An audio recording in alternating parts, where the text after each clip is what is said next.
하나님 아버지, 오늘도 이 귀한 시간, 은혜의 자리에 불러주심에 감사를 드립니다.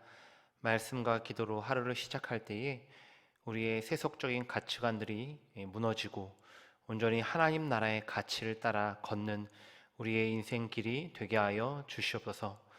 예수께서 예루살렘에 입성하실 때 겸손히 낙이 타신 그 장면을 우리도 함께 봅니다. 주님 이 시간 임하셔서 주님의 그 길, 겸손의 길, 십자가의 길로 나아가는 우리가 되게 하여 주시옵소서. 주님, 늘 말씀이 우리의 심령에 깨달아지고 또 그 말씀대로 살아가기 위해서는 성령의 충만함을 덧입어야 합니다. 오늘도 이 예배 시간 가난한 심령으로 은혜를 구하는 자들마다 성령 충만하게 임재하여 주시옵소서. 그래서 오늘도 말씀의 씨앗이 우리의 심령에 떨어지고 우리의 삶 가운데에 100배의 결실을 맺는, 또 성령의 9가지 열매를 풍성히 맺는 우리의 삶이 되게 하여 주시옵소서. 오늘도 주님께서 말씀을 붙잡고 기도하는 자들에게 응답하여 주시고 또 충만한 은혜로 부어주실 줄 믿고 예수 그리스도 이름으로 기도하옵나이다. 아멘. 찬송가 315장 함께 부르겠습니다.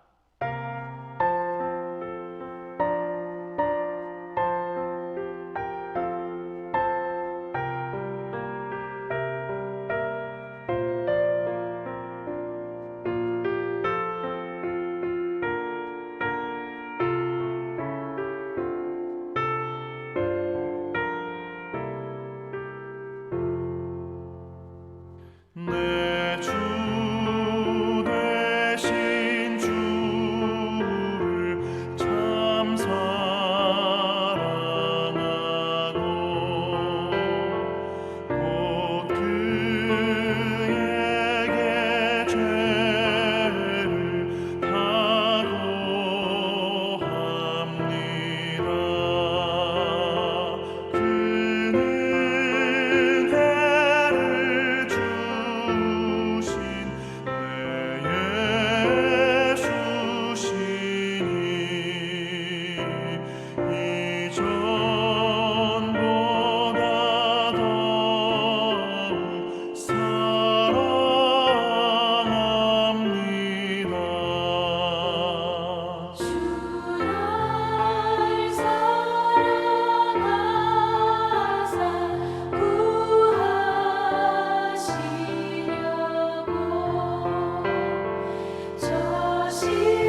하나님의 말씀 누가복음 19장입니다.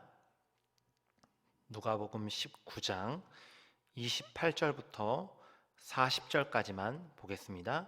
제가 읽어드리겠습니다. 예수께서 이 말씀을 하시고 예루살렘을 향하여 앞서서 가시더라. 감람원이라 불리는 산 쪽에 있는 벳바게와 베다니에 가까이 가셨을 때에 제자 중 둘을 보내시며 이르시되 너희는 맞은편 마을로 가라. 그리로 들어가면 아직 아무도 타보지 않은 나귀 새끼가 매여 있는 것을 보리니 풀어 끌고 오라. 만일 누가 너희에게 어찌하여 푸느냐 묻거든 말하기를 주가 쓰시겠다 하라 하시매 보내심을 받은 자들이 가서 그 말씀하신 대로 만난지라. 나귀 새끼를 풀 때에 그 임자들이 이르되 어찌하여 나귀 새끼를 푸느냐 대답하되 주께서 쓰시겠다 하고 그것을 예수께로 끌고 와서 자기들의 겉옷을 나귀 새끼 위에 걸쳐놓고 예수를 태우니 가실 때에 그들이 자기의 겉옷을 길에 펴더라. 이미 감람산 내리막길에 가까이 오심에 제자의 온 무리가 자기들이 본 바 모든 능한 일로 인하여 기뻐하며 큰 소리로 하나님을 찬양하여 이르되 찬송하리로다. 주의 이름으로 오시는 왕이여 하늘에는 평화요 가장 높은 곳에는 영광이로다 하니 무리 중 어떤 바리새인들이 말하되 선생이여 당신의 제자들을 책망하소서 하거늘 대답하여 이르시되 내가 너희에게 말하노니 만일 이 사람들이 침묵하면 돌들이 소리 지르리라 하시니라. 아멘. 겸손의 왕이라는 제목으로 말씀을 전하겠습니다. 누가는 예수님의 이 예루살렘 입성 과정을 생생하게 묘사하고 있는데요. 지명에 대한 이러한 상세한 기록은 독자들에게 실제로 예수님이 걸으셨던 그 길을 떠오르게 합니다. 특별히 29절과 37절에는 감람산이라는 지명이 등장하는데요. 이 감람산은 예루살렘 동쪽에 위치한 대략 한 800m 정도 높이의 그 높은 구릉입니다. 감람산은 신학적으로도 매우 중요한 위치인데요. 구약 성경이죠. 스가랴 14장 4절에 보면 메시아가 서실 것으로 예언됐습니다. 메시아가 출현되는. 그래서 따라서 유대인들이 메시아를 대망하는 궁극적인 기다림의 장소입니다. 실제로 예수님은 낮에 사역하시고 저녁에는 감람산에서 쉬셨고요. 또 그곳에서 기도하셨습니다. 또 감람산에서 제자들에게 종말에 대해 가르치셨고요. 부활 이후에는 주님이 죽으신 다음에 부활 이후에는 재림을 약속하시며 승천하신 곳도 감람산입니다. 37절에 의하면 예수님께서 감람산 내리막길에 가까이 오셨다 그렇게 기록합니다. 감람산 내리막길. 이곳은 어떤 의미가 있습니까? 그 내리막길은요. 그 감람산 내리막길에서 보면 예루살렘 성 안이 훤히 들여다 보입니다. 그 중에서도 정면으로 보이는 바로 성전이죠. 성전이 잘 보이는 그 지점이라는 겁니다. 예수님은 메시아 대망의 장소에 우뚝 서셔서 진정한 메시아로서 예루살렘, 그 중에서도 성전을 바라보시며 나아가고 계십니다. 제자와 무리들은 정치적 메시아를 기대하고 있죠. 하지만 예수님은 십자가의 죽음을 향해 발을 내딛고 계십니다. 이처럼 누가는 예수님이 걸으신 그 길을 생생하게 묘사하고 있는데요. 이를 통해서 감람산에서 십자가가 기다리는 예루살렘으로 앞서서 가신, 오늘 보면 28절에 앞서서 가신이라고 표현하죠. 앞서서 가신 그 예수님을 따라서 우리 제자들도 그 길로 나아가자 그렇게 말씀하고 있습니다.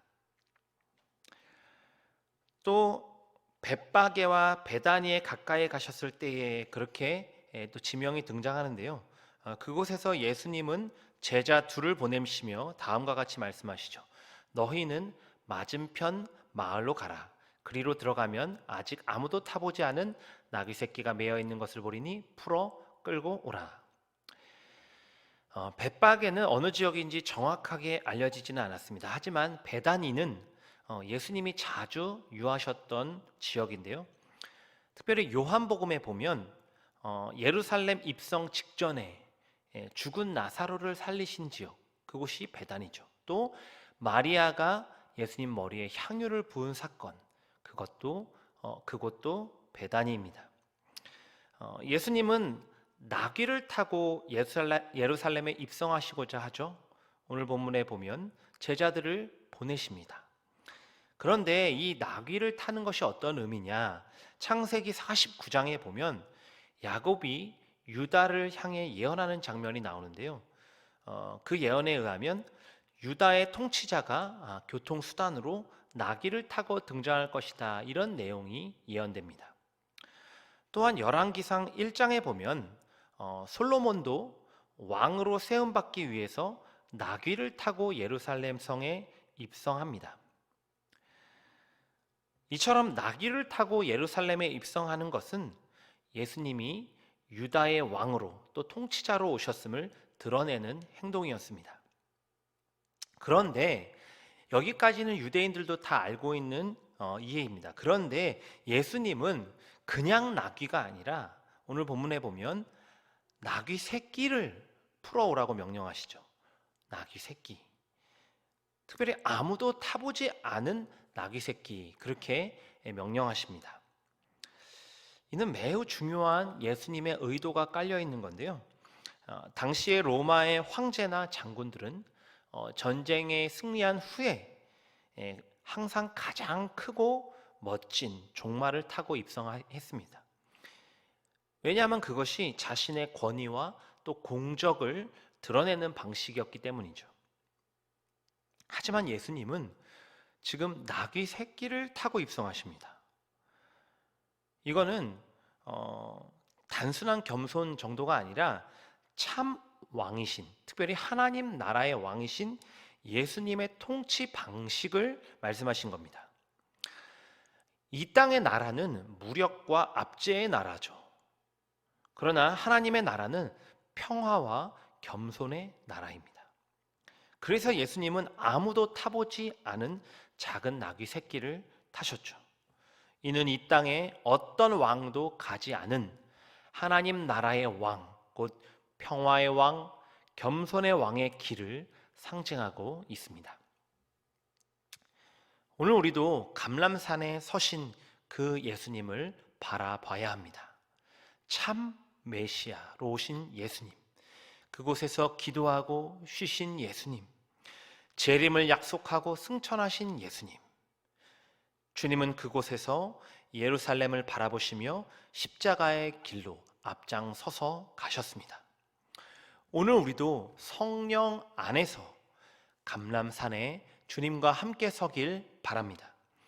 그곳에서 예수를 그리스도로 고백하고 기도하며 안식을 누리며 다시 오실 주님을 향한 대망, 이 대망을 가지고 십자가의 길로 나아가시길 바랍니다. 예수님만이 이 땅의 유일한 왕이심을 기억하시길 바랍니다. 주님은 오늘도 온 우주 만물을 주관하시고 통치하고 계시죠. 그 주님 앞에 나의 삶의 주권을 내려놓고 주님만이 나의 주인이요 왕이심을 고백하시길 바랍니다. 하나님 나라의 왕이신 예수님이 보여주신 그 가치를 기억하시길 바랍니다. 오늘도 세상은 돈 있고 힘 있는 자들이 득세하죠. 그들은 지위와 권력으로 위력을 행사합니다. 하지만 우리 그리스도인들은 달라야 하죠. 주님은 평화의 왕이시요 겸손의 왕이십니다. 그리스도의 사랑으로 뭇 사람과 화평을 이루시길 바랍니다. 겸손과 섬김으로 하나님 나라의 통치를 실현해 가시길 바랍니다. 그리하여 오늘 하루도 평화와 겸손의 왕을 따라 하나님 나라를 세워가는 저와 여러분이 되길 간절히 소망합니다. 한편 나귀를 타신 예수님 앞에 이 제자들과 무리들이 자신의 겉옷을 길에 펴니다. 이런 행위는 통치자에게 경의를 표하는 유대인의 문화였는데요. 실제로 열왕기상 9장에 보면 북이스라엘 왕 예후가 왕이 될 때에 백성들이 자기의 옷을 길에 깔고 왕이라 외쳤던 기록이 있습니다. 이처럼 제자들과 무리들은 큰 소리로 호산나를 외치며 예수님을 왕으로 찬송하고 있습니다. 그 찬송의 내용은 38절인데요. 찬송하리로다 주의 이름으로 오시는 왕이요 하늘에는 평화요 가장 높은 곳에는 영광이로다. 사실 이 표현은 누가복음 3장에 보면 아기 예수님이 태어나셨을 때 천사들이 찬송한 내용과 일치합니다. 이처럼 제자들과 무리들은 예수님을 진정 왕으로 선포하고 있습니다. 하지만 그들이 기대한 왕은 사실은 정치적으로 군림하는 왕이죠. 다시 말해 사자로 오신, 왕으로 오신 메시아상을 기대한 것이지 십자가에 죽고 부활하실 고난받는 종, 곧 피 흘린 어린 양의 이미지의 메시아상이 아니었습니다. 한편 제자들과 또 무리들이 예수님을 메시아요 또 유대인의 왕으로 막 칭송하니까 바리새인들이 시기합니다. 39절인데요. 선생이요 당신의 제자들을 책망하소서 그렇게 말합니다. 하지만 예수님은 그들에게 40절에 이렇게 대답하시죠. 내가 너희에게 말하노니 만일 이 사람들이 침묵하면 돌들이 소리 지르리라. 돌들이 소리 지르리라. 즉 예수님이 하나님 나라의 왕이시고 또 이 땅에 메시아로 오신 것은 무생물인 돌들도 아는 진리라는 거죠. 하지만 바리새인들은 그 메시아 주님을 예수 그리스도를 부인하고 배척했습니다. 이처럼 제자들과 무리들은 자신의 욕심을 가지고 예수님을 메시아로 추대했습니다. 반면에 바리새인들은 그런 예수님을 시기하며 배척하죠. 그 누구도 알지 못하고 인정하지 않는 메시아의 그 길을 예수님은 묵묵히 가십니다. 아니 주님은 예루살렘을 향하여 적극적으로 앞장서서 가고 계십니다. 오늘 우리가 예수님께 감사하고 찬양하는 이유가 무엇입니까? 내 기도를 들어주셔서 내 문제를 해결해 주셔서 내가 원하는 일을 이루어 주셔서입니까? 아니죠. 이제 그만 예수님을 요술램프에서 꺼내들으시길 바랍니다. 예수님은 내가 이루고자 하는 일의 수단이 아닙니다. 주님은 내 삶의 전부요, 내 삶을 수단으로 들여 영광 돌려 마땅한 유일한 왕이십니다. 오늘도 세상은 기독교를 폄하하고 배척합니다. 예수님에 대해 잘 모르면서 그저 기독교를 비난하고 공격하죠. 하지만 그들이 아무리 부인해도 기독교가 진리인 것은 변함이 없습니다. 인간이 아무리 예수님을 배척해도 자연 만물들은 주님만이 우주의 창조주요 주님만이 온 만왕의 통치자이심을 소리질러 찬양하고 있습니다. 주님처럼 묵묵히 자기를 부인하고 자기 십자가를 지고 그 길로 나아가시길 바랍니다. 포기하고 희생하고 나누는 삶, 이것이 바로 하나님 나라의 겸손과 섬김의 실천입니다. 오늘 하루도 호산나 이 외침의 의미를 제대로 알고 예수님을 소리 높여 찬양하는 저와 여러분이 되길 주님의 이름으로 간절히 축원합니다. 기도하겠습니다. 하나님 아버지, 오늘도 겸손의 왕이신 주님을 찬양합니다. 정말 그 주님은 감람산에 내려오시면서 죽음의 길, 정말 십자가의 그 길을 바라보시며 앞장서 가셨습니다. 하지만 문외한 제자들은 예수님을 정치적 메시아로 기대하고 자신들의 욕심을 따라 주님의 길을 함께 걸었습니다. 오늘 우리도 혹시 정말 주님을 내 욕심을 이루는 수단으로 생각하고 또 주님께 나의 요구를 관철시키는 기도만 하고 있지는 않은지요. 주님, 오늘 내 삶의 모든 것을 주님께 내어드리고 주님 한 분만이 내 삶의 전부라고 고백하는 우리가 되게 하여 주시옵소서. 또한 오늘도 주님께서 가신 그 길을 우리도 함께 걷길 원합니다. 참으로 겸손과 화평의 길, 정말 희생과 섬김의 길, 오늘도 세상의 이 어두운 또 혼탁한 세상 이 가치관 가운데서도 이 하나님 나라의 가치관을 가지고 세상의 하나님 나라를 실현하는 우리의 인생이 되게 하여 주시옵소서. 감사드리며 예수 그리스도 이름으로 기도하옵나이다. 아멘. 하늘에 계신 우리 아버지여, 이름이 거룩히 여김을 받으시오며 나라가 임하시오며 뜻이 하늘에서 이루어진 것 같이 땅에서도 이루어지이다. 오늘 우리에게 일용할 양식을 주시옵고 우리가 우리에게 죄 지은 자를 사하여 준 것 같이 우리 죄를 사하여 주시옵고 우리를 시험에 들게 하지 마시옵고 다만 악에서 구하시옵소서. 나라와 권세와 영광이 아버지께 영원히 있사옵나이다. 아멘.